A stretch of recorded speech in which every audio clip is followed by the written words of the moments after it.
In our headlines on this Monday, December 2nd, here in South Korea, a parliamentary vote on the government-proposed budget bill for 2025 is postponed as rival political parties continue to clash as opposition lawmakers call for a substantial cut. And President Yoon Suk-yeol pledges to prop up small businesses with the allocation of the largest ever budget of 5.9 trillion Korean won or $4.2 billion US. Meanwhile, Ukrainian President Volodymyr Zelenskyy reaffirms North Korean troop casualties on the battlefield while reiterating the need for NATO membership to leverage a ceasefire with Russia. We start at the Parliament here, where the vote on next year's budget bill has been postponed as lawmakers across the aisle continue to lock horns over its size. Our correspondent Lee starts us off. Hours before the plenary session scheduled for Monday, where the year 2025 budget was originally expected to be introduced, National Assembly Speaker Woo Won-sik announced the postponement of the budget review as the rival parties continue to dispute the details. In an urgent conference, Woo said he is holding off until the budget can sufficiently instill hope in the financially vulnerable people in the country. The National Assembly holds the responsibility to set the budget so it can stabilize people's livelihoods and the economy, which is as important as following the legal deadline. He's urging for speedy negotiations between the rival lawmakers as they struggle to meet halfway. I make a stern request to the rival parties. We must pass the budget by December 10th, the day our regular session ends. Throughout the budget-making process that began over a month ago, the ruling party has been insisting on full parliamentary support for the government-proposed budget of over 677.4 trillion Korean won. But the National Assembly's opposition-controlled Budget Review Committee has reduced the budget by over 4 trillion won, unilaterally at 673.3 trillion Korean won. Among the most reduced, reserve expenses and the expenses for special activities for the president's office and the prosecution. On Monday, the opposition had planned to pass the reduced budget through an assembly-wide vote. But a strong pushback from the ruling party leading up to the meeting halted the plan, as the PPP called the move an attempt to paralyze the government administration. The PPP urged the DP to take back its proposal and warned that there will be no further negotiations unless it does so. The DP insisted it is nonsensical that the government can't run properly without the reduced budget.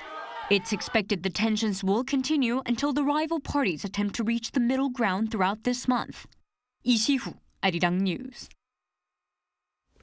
Findings for November show exports rose on year but marked their slowest pace in months. Our correspondent Moon Hae-ryun reports. South Korea's exports continued their upward trend in November, driven by the booming semiconductor industry, though concerns are mounting over a potential slowdown in export momentum. Data from the Ministry of Trade, Industry and Energy on Sunday show that the country's exports totaled $56.35 billion in November, up 1.4% from the same month last year and marking 14 consecutive months of growth. This brings the trade balance to a surplus of $5.61 billion, underscoring the vital role of exports in supporting South Korea's economy. Semiconductors, the country's largest export item, reached a record high for November as it jumped by more than 30% year-on-year to $12.5 billion. However, automobile exports fell by nearly 14% to $5.6 billion due to production disruptions caused by labor disputes and adverse weather conditions that delayed shipments. While electric vehicle exports fell amid a global slowdown in EV demand, hybrid vehicle exports surged by more than 50%. Of the 15 countries' major export items, 5 showed increases while 10 saw declines. Despite the 14 consecutive months of export growth, concerns are rising about the slowing growth rate.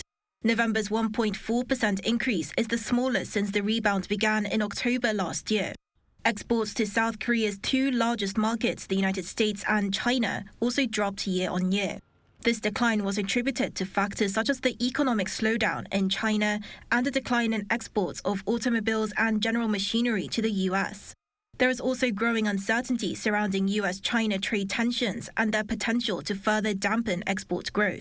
The Bank of Korea cited the decline in export volumes during the third quarter as a key reason behind its decision to lower interest rates twice in a row.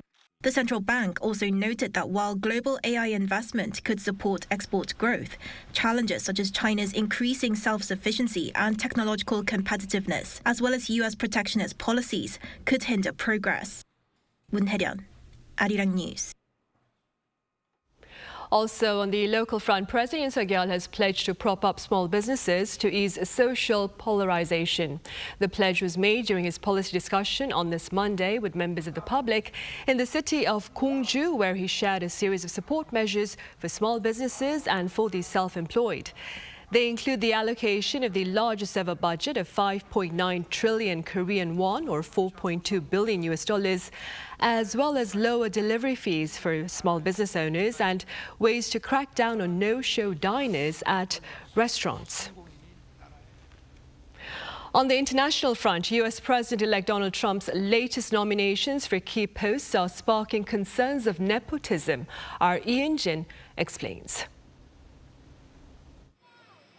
U.S. President-elect Donald Trump has started nominations for his administration, and the latest are the father-in-laws of his daughters, which highlights his reliance on close friends and family members. On Sunday, the president-elect named billionaire Massad Boulos to serve as his senior advisor on Arab and Middle Eastern affairs. Acknowledging Boulos's influence on Arab Americans and Muslim leaders during the election campaign, Trump also described the Lebanese-American businessman as a highly respected leader in the business world with extensive experience on the international scene, and a deal-maker and unwavering supporter of peace in the Middle East. In his announcement on Truth Social, Trump did not mention that Massad Boulos is the father-in-law of his daughter Tiffany. This was following his announcement on Saturday that real estate developer Charles Kushner is his pick to serve as the next U.S. ambassador to France. Kushner is the father-in-law of his daughter Ivanka. Trump called Kushner a strong advocate for the United States, whom he also pardoned in 2020 following a 2005 conviction on federal charges, including tax evasion. Also on Saturday, Trump announced his pick of former aide Kash Patel to lead the FBI.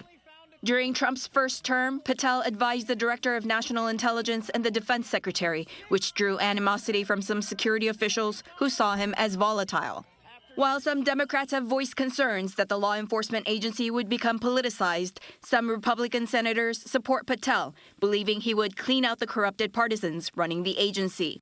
But for Patel to take the position immediately, incumbent Director Christopher Wray will either have to resign or be fired. Appointed by Trump in 2017, his 10-year term doesn't end until 2027. Donald Trump has been known to pick loyal allies, and his latest selection for critical posts shows that he will be continuing his precedent of leaning on trusted family members in his second term. But it is also raising questions about conflicts of interest and nepotism. Hyo-shin, Arirang News. Meanwhile, South Korea's Consul General to Shanghai, Kim Yong-jun, believes Chinese President Xi Jinping's attendance of next year's APEC summit to be held in Korea's coastal city of Gongju may pave the path to better ties. Speaking to members of the Korean media in Shanghai last week, Kim also asserted the time had come for the two countries to enhance their ties, given China's visa exemption for Korean travelers and an upcoming patent-related meeting among Korea, China and Japan. Kim claimed that bilateral ties would likely see positive momentum if Xi Jinping were to attend the upcoming APEC gathering in Korea.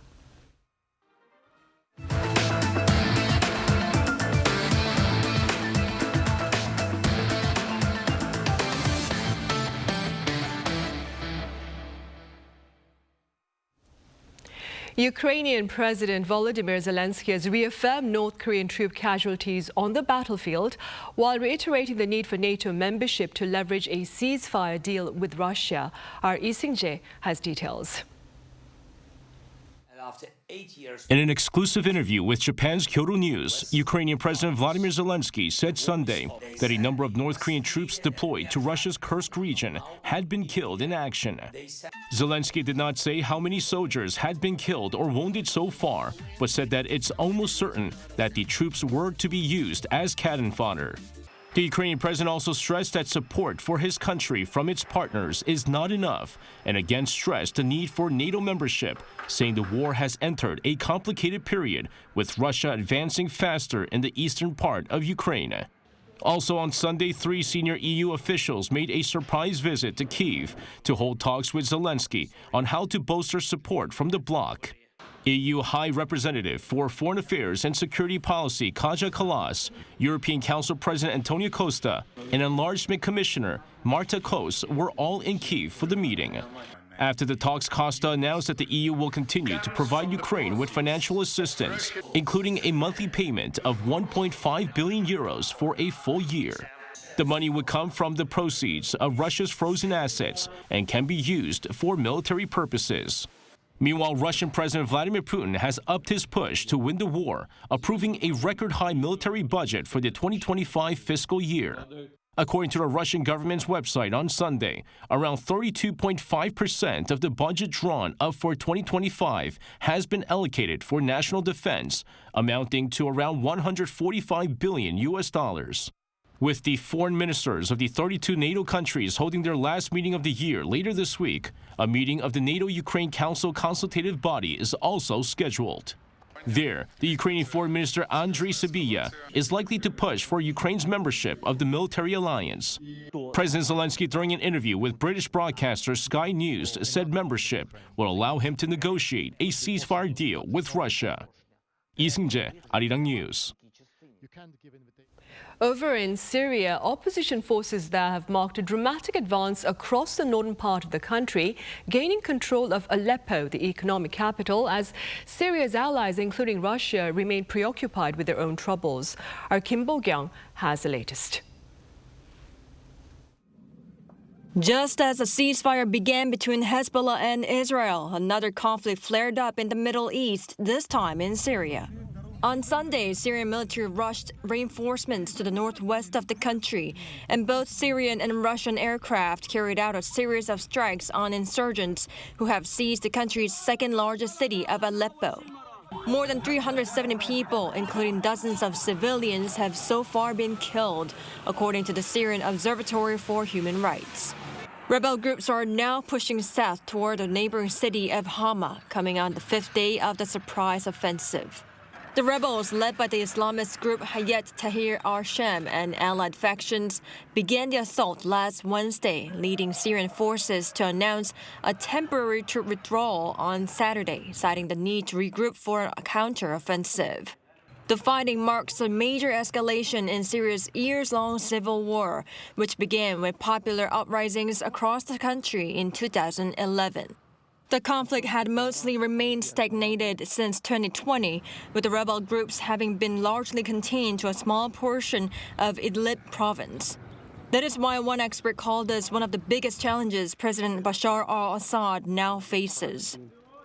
It's one of the biggest challenges that Bashar al-Assad has ever had to face during his time as Syrian leader since 2000 and since the civil war began in 2011. It's very similar to the situation that he found himself in when the civil war first began.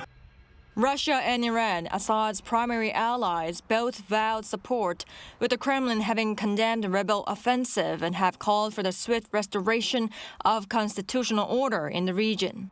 Iran dispatched its top diplomat Abbas Araghchi, who met with the Syrian president in Damascus on Sunday, saying Tehran would firmly support him in confronting terrorist attacks. However, with Russia's attention divided by the ongoing war against Ukraine and recent Israeli airstrikes having weakened Hezbollah as a fighting force, thereby diminishing Iran's capacity to assist Syria, experts say such a loss of critical support complicates Assad's position. Kim Bo-kyung, Arirang News. Back here on the local front, a marathon meeting in Busan that began last Monday ended in the early hours of this Monday morning without an agreement on ending plastic pollution. The 5th UN Intergovernmental Negotiating Committee meeting was initially scheduled to be the final session for countries to agree to a legally binding global treaty on limiting production and phasing out harmful chemicals. But instead of a treaty, negotiators have agreed for more talks next year as wide divisions persist over calls for production limitation. In other news, efforts to help Korea's small towns survive and thrive continue. And in one such place, young people have been rolling up their sleeves. Our Park Go-nu was there. Rejuvenating previously abandoned spaces. Jaemincheon village, once at the epicenter of Gongju city, located in Chungcheongnam-do province, had been abandoned for many years. That's until several young people, relocated from other areas including the capital region, started revitalizing vacant houses and unused spaces with the support of the Interior Ministry. This old house was once a tailor shop but was abandoned for many years. But now, thanks to the creativity and dedication of young people who have moved into this area, it has been transformed into an inviting and cozy cafe.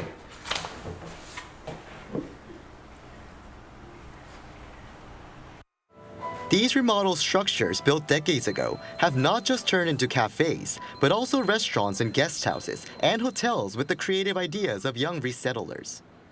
Thanks to these efforts, the total population, which includes residents and the floating population like tourists, has been rising continuously. Over 126,000 more people were added to that total population in Q2 of 2024 compared to the previous quarter. That's especially noticeable as Gongju City has been designated by the Interior Ministry as one of the 89 areas in Korea seeing a population shrink. One young worker who moved into the area says there's still some space for improvement. It's still lacking in infrastructure for young people to come here. I hope that in the near future, it can become a neighborhood where those young people can live a happier life while doing what they want. However, despite some inconveniences, one young restaurant owner says that can be a strength. Seoul is very complex, competitive, and things are built and they disappear quickly. It's a much slower pace here, and I find that more attractive. Local residents are very friendly, enough to help you and give advice, which has been really encouraging. She added she wishes to keep living as a small local restaurant owner even in the future, so that she can keep introducing the beauty of Korean food to people visiting the region. Park Go-nu, Arirang News, Gongju. And on the K-pop front, the duet Winter Ahead by BTS's V and Park Hyo-shin has topped the iTunes chart. The song topped the charts in 75 countries, including the UK, following its release last Friday. That was November 29th. According to V's agency, Big Hit Entertainment, the music video also hit #1 on the YouTube music video chart. Winter Ahead is a jazz pop song with a soothing melody.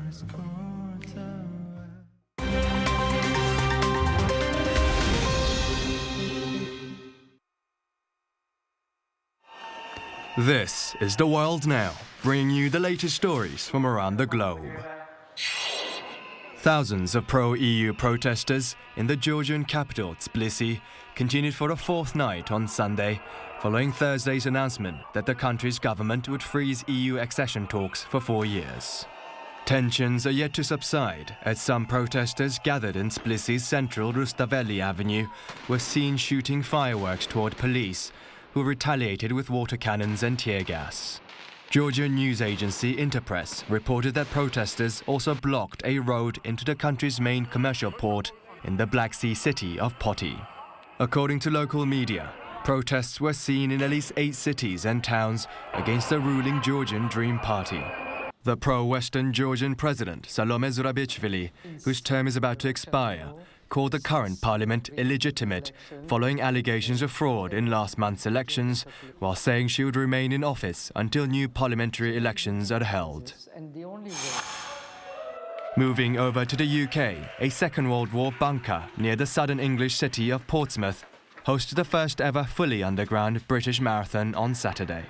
A total of 87 runners participated in the unique run, with head torches attached to their helmets, running a total of 91 laps of a makeshift 460-metre course to complete the full 42.195 kilometres. After running almost 100 laps in the dark, narrow and damp tunnels, 48-year-old Michael Burke won the men's race in 3 hours, 42 minutes and 27 seconds, while Laura Watts won the women's race with a time of 4 hours and 22 minutes. Now another underground race will take place at the same venue next November. In India, hundreds of expectant mothers gathered for a mass baby shower organized at a local religious fair on Sunday. The fair, dedicated to the Hindu goddess Dhanama Devi, took place in the country's southern city of Haveri, where the female participants wore colorful traditional Indian saris and were given flower crowns as part of the ritual ceremony. The pregnant mothers received gifts of a variety of food items, including mangoes, tamarind, and pickled cucumber, as elderly women blessed them. Now, one participant said that she felt very lucky to participate in the function. Kim Xiang, Arirang News.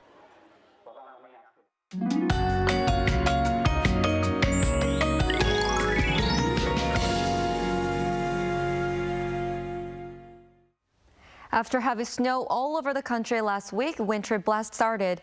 However, with temporarily warm southwesterly winds, there was no severe cold today. From tomorrow, sub-zero temperatures will make a return across the country. Seoul will plunge to -4 degrees Celsius in the morning. Morning cold spells will continue for a while. It will stay around 3 degrees during the daytime. In the meantime, there will be strong winds of around 50 meters per second in most parts of the country until tomorrow. Please secure facilities in advance. A much colder morning is in store tomorrow in other regions as well. Daejeon -3, Chuncheon -5 degrees. Daily highs will move up to 7 degrees in Gwangju, Daegu, and Gongju. Busan, 12 degrees. From Friday, more rain and snow are forecast in the Jeollado provinces and on Jeju Island. That's all for Korea. Here are the weather conditions around the world.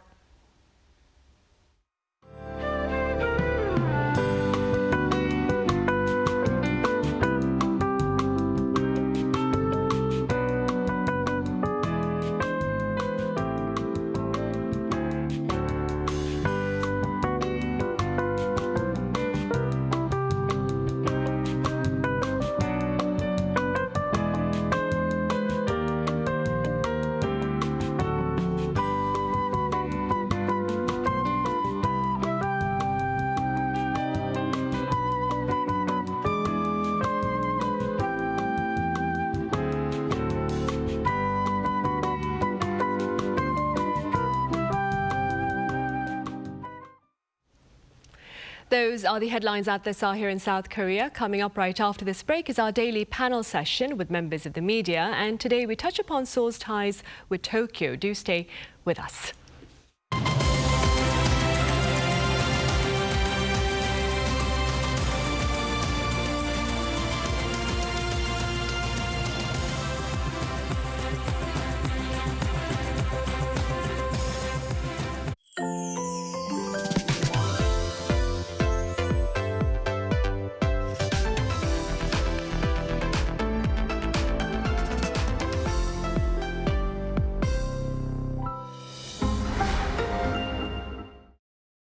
How to survive in Korea. Barbecue restaurants. Step 1. Taking care of your clothes. Put your jacket in the plastic bag. Seal it tight. If the stool flips open, store your clothes inside. Wearing light colors? Grab an apron. It's the best defense against oil splatter and smoke. Step 2. Bottomless side dishes. Basic side dishes at a barbecue restaurant. Eat, and eat as much as you want. Side dishes come with free refills. Oh, and if you don't see this sign, just ask, 사장님, 여기 밑반찬 좀 더 주세요. Simple, isn't it?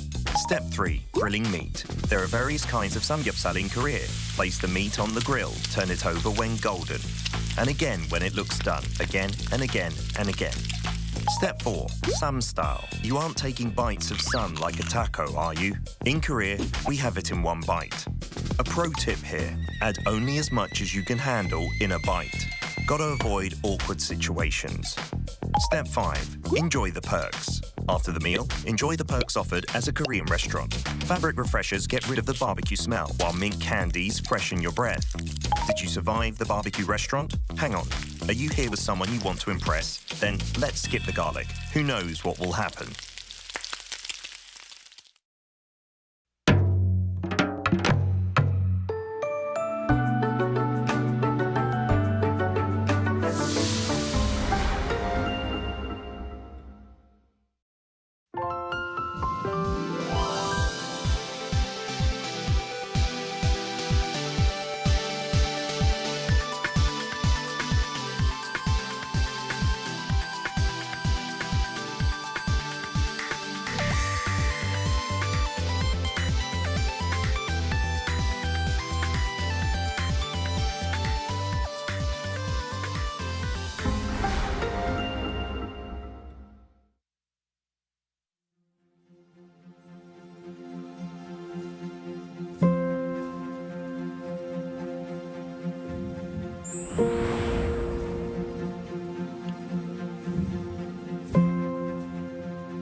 president also remains committed to boosting Korea's ties with its global partners on the sidelines of this latest. To discuss the current security environment. The United Nations most powerful body on global security, expressing hope. Stock markets around the world have taken a hit amid speculation that the US Federal Reserve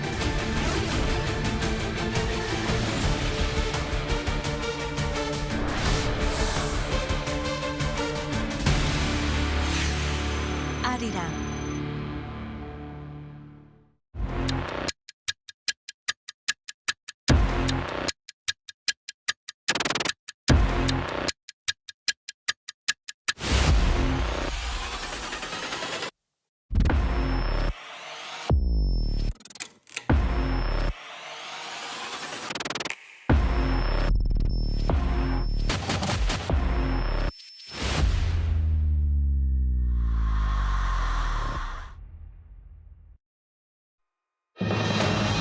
Japanese media reports say Prime Minister Shigeru Ishiba may fly here into Seoul next month for talks with President Yoon Suk-yeol as they look to usher in 60 years of diplomatic relations next year.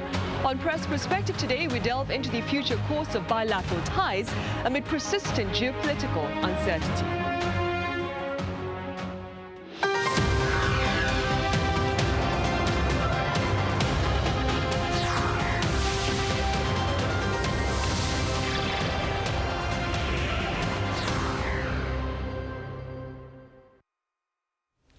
Hello and welcome to Press Perspective. It's Monday, December 2nd here in South Korea. I'm Min Sun-hee. Today we touch upon prospects of productive partnership between Seoul and Tokyo amid heightened tensions over Pyongyang's hostile intentions and uncertainty over Washington's policy transition under a new leadership. For more on this, I have Fabian Kretschmer, a correspondent for German press agency based here in Seoul. Welcome to the program, Fabian. Hello. I also have Walter Sim, a correspondent for the Straits Times based in Tokyo. Walter, it's a pleasure. Thank you so much for having me.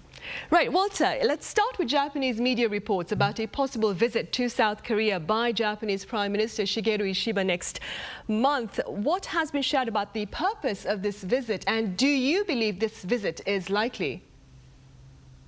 Well, I think the view out of Japan is that this trip is going to be part of the shuttle diplomacy of regular mutual visits that had been agreed by Mr. Ishiba's predecessor, Fumio Kishida, with President Yoon Suk-yeol. And evidently, I think Mr. Ishiba sees this relationship with South Korea as important, given that well, Mr. Ishiba only took office on October the 1st, and he has already met Mr. Yoon twice on the sidelines of international conferences.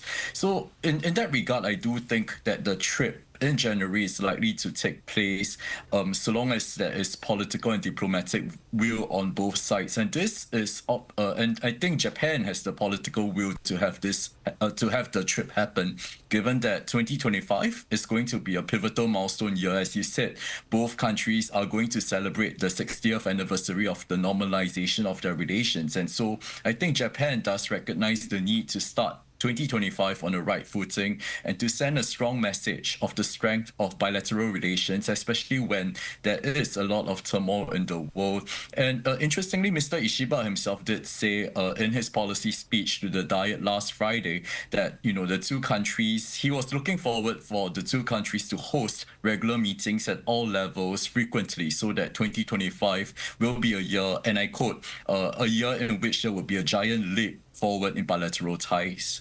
Right, staying with that, Fabian, if this visit does take place, then it will mark Prime Minister Shigeru Ishiba's first overseas trip for a bilateral diplomatic agenda. Now, he has been abroad for a number of multilateral meetings. What are your thoughts on the significance of this planned event?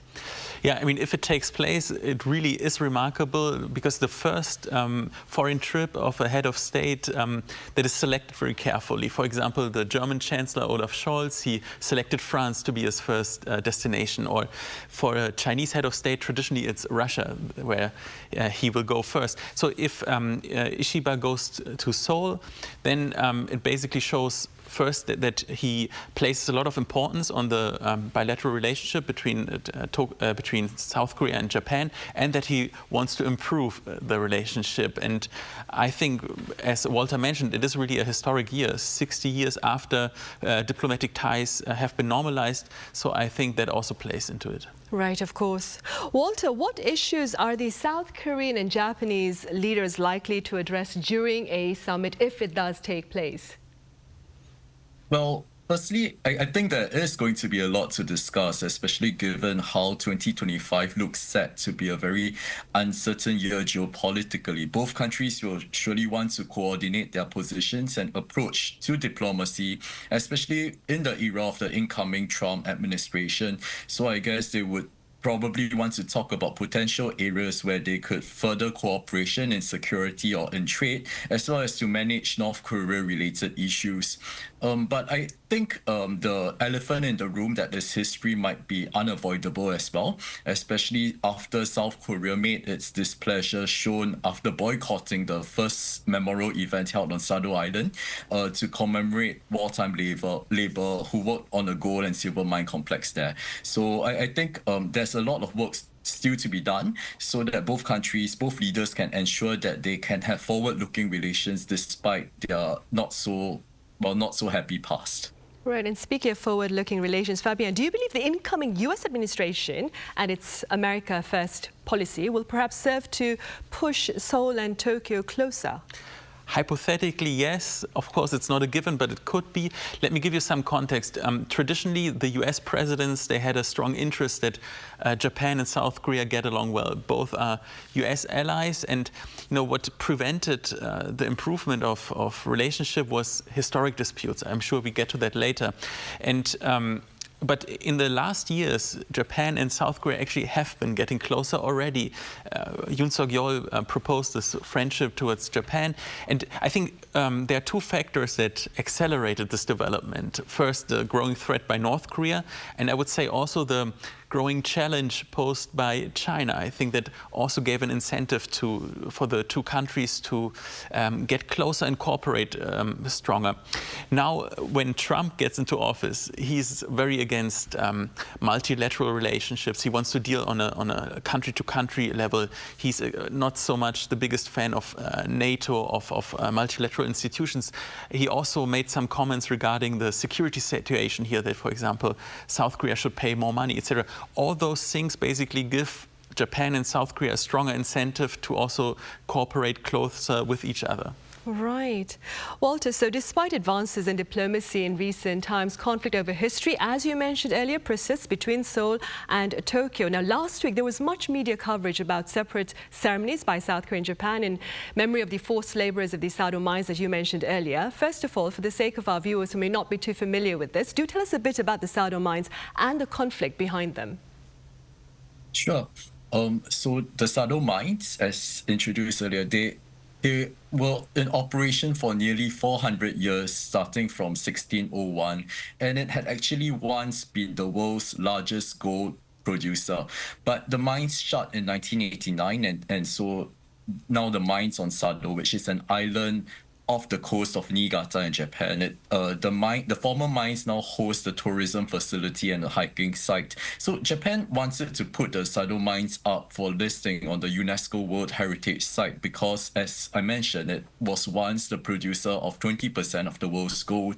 And it also was home to what was once regarded as state-of-the-art production process. So from mining to dressing, smelting, refining, and even the production and minting of coins, they were all produced and done on the island. But of course, as you said, there has been a lot of controversy, and South Korea has been a staunch opponent to the listing of these mines on UNESCO, although it dropped its opposition in July and decided to support the listing after consultations with Tokyo, and after Tokyo pledged and promised to improve the exhibitions of the historical background and the involvement of Korean laborers at the site. And it also promised to hold an annual memorial that would also commemorate the contributions of Korean laborers at the site.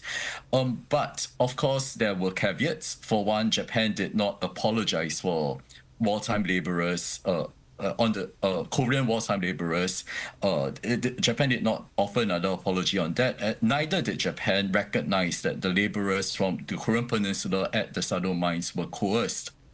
So I think, as we discussed the memorial last week, South Korea did boycott the event because it said that the content of the event did not meet its expectations. There has been nothing out there about why South Korea, the specifics as to why South Korea decided to boycott the event, but I kind of suspect it's because of perhaps displeasure over Japan's reluctance to recognize that the Korean wartime laborers at the mines were coerced. So interestingly, there was also a bit of controversy over how Japan was represented at the memorial by its parliamentary vice foreign minister, Akiko Ikuina. She was once reported by Japan's Kyodo News to have once visited the war-linked Yasukuni Shrine in Tokyo. And Yasukuni is controversial mainly because it enshrines 14 Class A war criminals. But that report turned out to be false. But even then, South Korea did say that it would still not have attended the event, even if it had known that the report was false. So interestingly, Ms. Ikuina also said at the event that while she paid respects to the laborers, she said, and I quote, "The laborers who came from the Korean peninsula took on a difficult work in a dangerous and harsh environment," but she did not say that they were coerced, and that still remains Japan's line. Right. There has been a growing call among activists here for Japan to understand, to admit that the workers there had been forced to work at the Sado mines. After boycotting, of course, the memorial by Japan on Sunday, Korea held its own memorial on Monday, I believe, for the forced laborers of the Sado mines. Fabien, a Japanese scholar on the country's wartime history told AP News, and I quote, "The conflict surrounding the Sado mines underscores a deeper problem of Japan's failure to face up to its wartime responsibility and its growing denialism of its wartime atrocities." Now, these are the remarks of a Japanese scholar speaking to AP News. What are your thoughts regarding this remark? Yeah, I have a lot to add on that. I mean, the truth is always neither black or white. There are a lot of gray tones to it. But in general, yes, the scholar that you quoted, I agree with this statement. I mean, what we've been seeing is that Japan did maybe 2 steps forward, but then 1 step back again. I mean, we've seen there has been some goodwill, there has been negotiations with the South Korean side, there's been some compromise, but then again, there was no formal apology. It was everything very half-heartedly. So I do understand the anger of, let's say, the South Korean civil society, also of the broader population. And sometimes you also have to see that, I mean, there was a collective trauma that still lives on in South Korea, and a trauma sometimes is very emotional. It triggers some emotions that cannot be always explained only in a rational way. I think there has to be sometimes one side who really gives in more, and I think in this regard the Japanese side should formally apologize and should not do it so half-heartedly. And then secondly, there's also another dimension. Domestically, what prevents the improvement of relationship between Japan and South Korea is also that within South Korea, the opposition of the government always can, exploit any remark that can be considered as being pro-Japan as for domestic gains and can be heavily criticized. So I think that's why also South Korean leaders are very careful and very cautious not to trigger any anger among their own population. I think that also plays a little bit into it. Fabio, we have a little bit more time left, which is why I'm going to ask you this impromptu question. Some pundits here in the country have often compared Germany's apology to its neighbours with regard to its wartime atrocities to that of Japan. What are your thoughts regarding this? Yeah, I mean, within Korean media, I often get this question, and yeah, to some degree, I would say Germany, but it took actually one generation, basically the generation of my parents. They were fighting very hard to deal about those questions, to demand apologies, to have an open debate about that. The immediately after war generation was actually very reluctant to talk about that. But I think that, yeah, there has been very much progress, but I think Germany is also not the perfect role model for it. So in my opinion, I think you should not use another country example to point a finger or so. I think there are many cultural uniqueness also to the case that in East Asia, I would say it's also more difficult to acknowledge the mistakes of your grandparents' generation, for example. But having said that, yes, in general, I would say that at least to some degree, Japan could maybe take a little bit of an example of Germany of acknowledging more the own dark past. It doesn't mean that you neglect everything, but I think you cannot have any progress in the future if you don't acknowledge that within your past you did horrible, wrong things. Yeah. Right. Walter, meanwhile, speaking of scholars, but moving on to another issue of bilateral interest between Seoul and Tokyo, another Japanese pundit recently shared prospects of the incoming Trump administration accepting North Korea as a nuclear state. What are your thoughts regarding the likelihood of such a reality? Well, that's a very difficult question to answer because nobody really knows what's going on in President-elect Donald Trump's mind, let alone how he will intend to deal with Kim Jong-un. So would he want to try for another Trump-Kim summit, or is Kim Jong-un now so far in Russia's embrace that he's going to shut the door on any outreach by the United States? But that said, I suppose the odds of the incoming Trump administration accepting North Korea as a nuclear state, the chances are definitely not zero, especially if Trump, given how transactional he is known to be, especially if it could serve as a sort of negotiation tactic to bring North Korea to the negotiation table, or to even bring North Korea under nuclear arms control, such as under the Treaty on the Non-Proliferation of Nuclear Weapons. But of course, it is within the interest of countries like Japan and South Korea to dissuade Trump from doing so if diplomats even get a whiff that, it's going to be a possible idea in his mind. Right. Fabio, what do you suppose would be the broader implications of recognizing North Korea as a nuclear power? They would be rather negative. I mean, I'm very torn in between in this question because on the one hand, North Korea is de facto a nuclear state and there's really not much what the international community can do about it. So basically it's just dealing with reality and saying how things are. But on the other hand, if you formally recognize North Korea as a nuclear state, that would be a huge victory for North Korea, and it would basically give incentives for other states to follow that way, the same route, because they see, okay, North Korea got away with it. They just, waited patiently. They endured some hardship, some sanctions, but in the end, they were recognized as a nuclear state. Then I'm sure there's some other authoritarian states will also think, okay, maybe that could be an option for us. And that is very dangerous. We need less countries in this world who have nuclear weapons and not more. Right, and should North Korea be allowed to have nuclear weapons? Walter, the concern is that there would be scholars here, and they currently are, scholars who believe that South Korea should also be able to develop its own nuclear weapons. What do you suppose would be the implications of that for this region, Walter? Well, given how close Japan and South Korea are, I don't think Japan would be that opposed to South Korea developing nuclear weapons, especially if it's to be used for its own security. But of course, there's a very grave danger that it would accelerate the arms race in Northeast Asia. You would see North Korea and South Korea wanting to one-up each other in terms of the technology that it has, and I don't think it bodes well at all.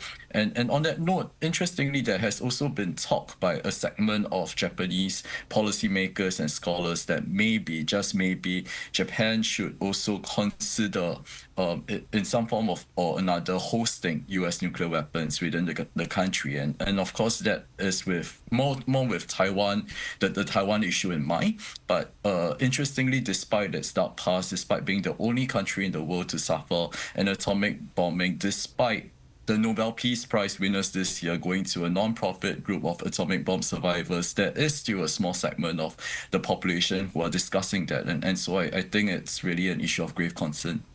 Right. And I wonder, Fabian, do you suppose leaders over in Europe would be understanding of having two countries, if South Korea does pursue to have nuclear weapons, of having both South Korea and North Korea possess nuclear weapons? How do you suppose leaders in Europe would respond to that? Well, I'm sometimes having conversations also on that topic with diplomats here, and the answer is very clear. I mean, they would not support it because, there is a lot of efforts to get rid of nuclear weapons. And even though, of course, it's a complicated situation that South Korea is in, I think Europe would be very cautious in,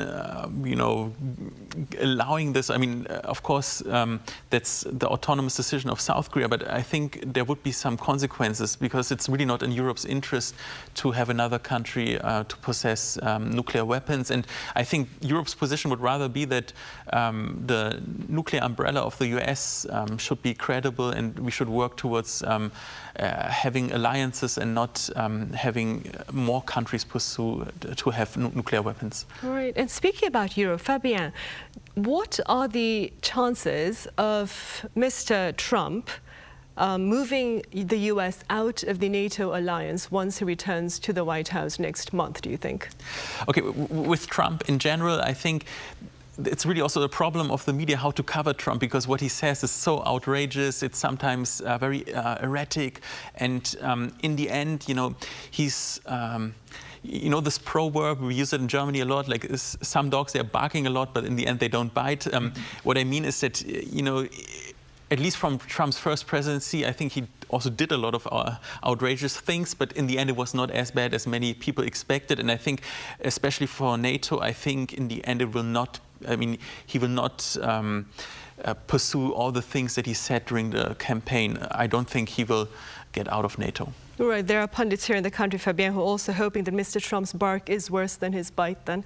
All right, I'm afraid that's all the time we have. Fabien, as always, thank you very much for your time and your thoughts. And Walter, over in Tokyo, thank you so much for your insights. Right, well, that is all the time we have for today. Thank you for watching, and see you same time tomorrow.